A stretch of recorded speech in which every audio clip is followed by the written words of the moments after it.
बस हमने उसी का दामन पकड़ना।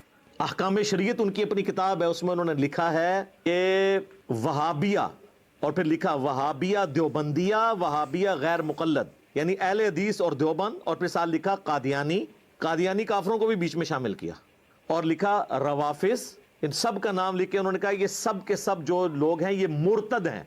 मुर्तद का मतलब है इस्लाम छोड़ गए और वाजिबुल कत्ल, और ये 1,00,000 दफा भी अल्लाह का नाम लें तो ज़बीहा मुर्दार ही रहेगा। अलबत्ता यहूदो नसारा अगर अल्लाह का नाम लेकर करें तो वो हलाल होगा, ये हराम रहेगा। 1,00,000 दफा भी नाम लें तो किस किस का? देवबंदी, अहले हदीस, शिया, इन सब का, और कादियानी काफरों को भी बीच में डाल दिया। उन्होंने कादियानियों के खाते में डाला है इनको, कहा कि ये 1,00,000 दफा भी नाम लें तो ज़बीहा हराम रहेगा, अलबत्ता यहूदो नसारा अगर करें तो हलाल होगा। तो फिर अब बाकी पैसे तो छोड़ दें, आपस में आप देख लें कि इन लोगों ने किस तरीके से दराड़े हैं। फिर हमें लोग कहते हैं जी बुजुर्गों के बारे में बात करते हैं, बुजुर्गों ने खिदमत ही इतने बड़े लेवल पे की है कि वो बुजुर्ग खुद ब खुद फिर वो इस पूरे मामले में रगड़े में आ जाते हैं। हमारी नीयत तो नहीं होती लेकिन खुद ब खुद आ जाते हैं। और फिर मलफूजात आला हजरत में कहते हैं जी उनके बेटे ने जमा किए हैं। सर उनके बेटे ने जमा किए हैं जो मुफ्ती आजम हिंद है मुस्तफ़ा रजा खान नूरी, जिनकी नात है तू शम्मे रिसालत है आलम तेरा परवाना, वो बेटा है उनका जिसने उनके मलफूजात जमा किए। और इससे बड़ी बात, मलफूजात की जो पहली जिल्द है ना, पहला हिस्सा, वो आला हजरत ने खुद पढ़ा हुआ है और उस पर मोहर लगाई है कि मैंने इसे लफ्ज ब लफ्ज पढ़ा है। तो फिर आला हजरत की अपनी होगी ना। और पहली जिल्द के अंदर ही पहला हिस्सा जो आला हजरत ने खुद पढ़ा है, उसमें उनसे सवाल हुआ है कि अगर वहाबी जमात करवा रहे हो तो नमाज उनके पीछे पढ़ें या अलग। तो उन्होंने जवाब दिया इनकी नमाज ना नमाज है ना जमात जमात है। सीधा सीधा खरी गल जड़ी है उन्होंने कर दी थी। और वहाबी आला हजरत देवबंद और अहले हदीस दोनों को कहते हैं, वो मैं आपको पहले बता चुका हूँ अहकाम शरीयत में से। फिर वो कहते हैं कि वहाबिया की मस्जिद में नमाज पढ़ सकते हैं देवबंद और अहले हदीस के। तो उन्होंने कहा, जवाब दिया, कुफार की मसाजिद मिसले घर के हैं। कुफार डायरेक्ट लफ्ज लिखा, यानी जिस तरह काफिर की मस्जिद है ना तो घर के मिसल है। यानी वो जो बुखारी मुस्लिम में हदीस है कि मेरे लिए पूरी की पूरी जमीन पाक कर दी गई है, मेरा उम्मती जहां चाहे नमाज पढ़ सकता है। तो ये हदीस उन्होंने कोर्ट नहीं की, इशारतन बात कर दी कि जिस तरह घर में भी नमाज हो जाती है इस तरह कुफार की मस्जिदों में भी नमाज हो जाएगी। और कुफार उन्होंने यहूदो नसारा को नहीं कहा, देवबंद और अहले हदीस को कहा। अभी बात खत्म नहीं हुई, फिर तीसरा सवाल उनसे हुआ कि ये वहाबी देवबंद और अहले हदीस जब अजान दे रहे हो तो इनकी अजान का जवाब देना चाहिए। तो उन्होंने कहा कि इनकी ना अजान अजान है ना नमाज नमाज है। और फिर कहा इनकी अजान भी इनकी नमाज और जमात की तरह बातिल है। बड़ी सही बात ही उन्होंने की, जब मैं उनकी नमाज ही कह रहा हूं नहीं होती है तो अजान की तो बातिल है। अलबत्ता जब अजान में अल्लाह और उसके महबूब सल्लल्लाहु अलैहि वसल्लम के मुबारक नाम आए तो आप अज़्ज़ा व जल या जल्ला जलालुहु या सल्लल्लाहु अलैहि वसल्लम कह सकते हैं। बाकी ना इनकी अजान अजान है ना नमाज नमाज है ना जमात जमात है। बात ही खत्म कर दी।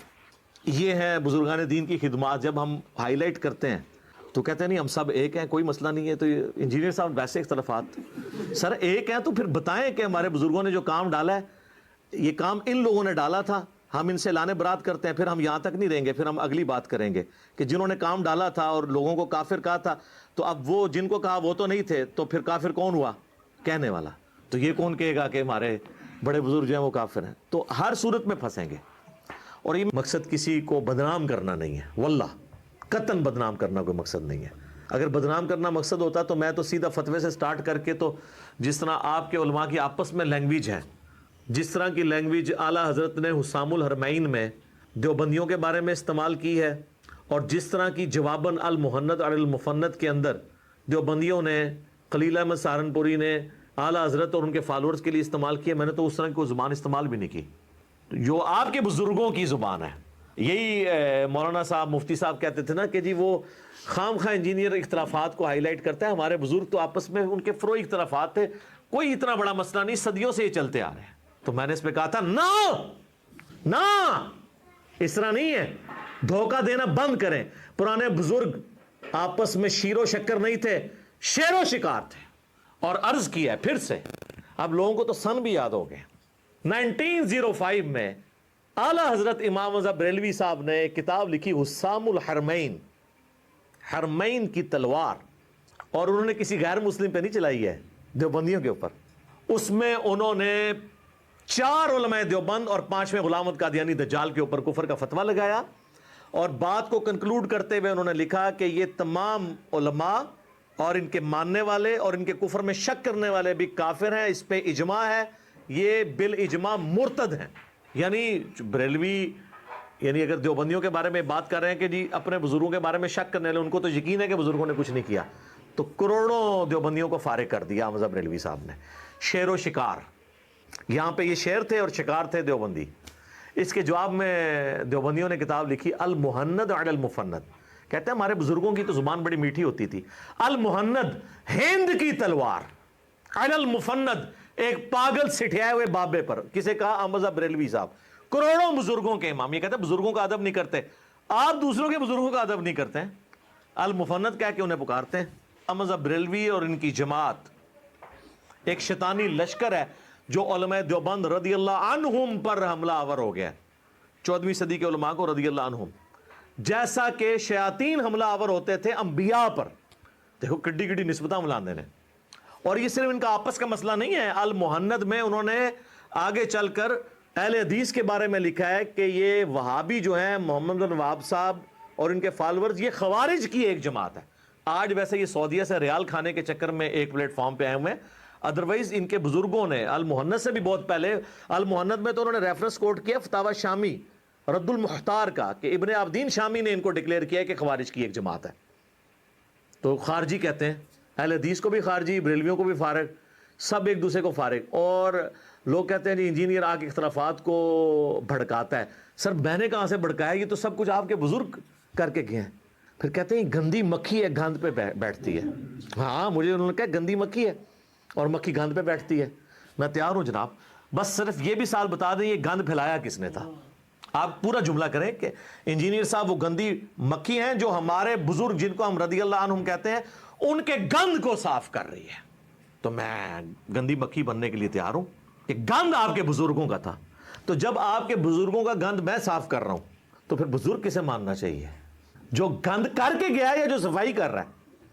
مجدد نہ مانیے گا مجھے، نا نا نا نا نا، یہ کام نہیں کرنا۔ تو ہم یہ چیزیں ہائی لائٹ اس لیے کرتے ہیں کہ جب تک بابوں سے دستبردار نہیں ہوتے نا، اور کتابوں کے ساتھ نہیں جوڑتے، اور صرف ان بابوں سے جڑیں جو کتابوں کو حق مانتے ہوں، جن کتابوں کی بنیاد پہ انہوں نے عزت اویل کی تھی۔ کہتے ہیں یہ بزرگوں 1400 سال میں اور کسی کو دین سمجھ نہیں آیا۔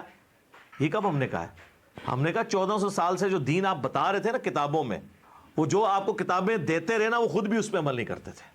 کہتے ہیں نہیں بزرگوں کی نسبت سے کتابیں آپ تک پہنچی ہیں، تو ان کے بزرگوں نے چٹیے تو سب تو پہلے تو میں پرنٹنگ پریس والوں کو چاٹوں گا نا، جن ان کی پرنٹنگ پریس پہ یہ قرآن اور بخاری مسلم چھپے ہوئے، وہ تو ہیں غیر مسلم گورے، کہیں گے نہیں وہ ٹرانسفر کیا ہے انہوں نے، آپ نے دیکھنا کتاب کے اندر کیا لکھا ہوا ہے۔ تو سر آپ کے بابوں نے بھی ٹرانسفر کیا ہے، اگر وہ خود اس پہ عمل نہیں کرتے رہے، اور خود ہم یہ مانتے ہیں کہ بریلویوں کے بزرگ جو ہیں وہ قرآن و سنت پہ نہیں چلتے رہے، اور بریلوی آپ کے بزرگوں کے بارے میں مانتے ہیں کہ وہ قرآن و سنت پہ نہیں چلتے رہے، اسی طرح ہے نا۔ تو جب اسی بات کو میں کمبائنڈ فارم میں کر دیتا ہوں تو مجھے کس چیز کی گالیاں؟ 99 قتل تو تسی بھی کیتے رہے، 99 قتل تو آپ نے بھی کیے نا، اپنے سوا ہارے کو کہا نا گمراہ۔ میں نے کہہ دیا آپ کے بزرگوں نے بھی یہ گمراہیاں پھیلائی ہیں، تو میں نے ایک ہی کر کے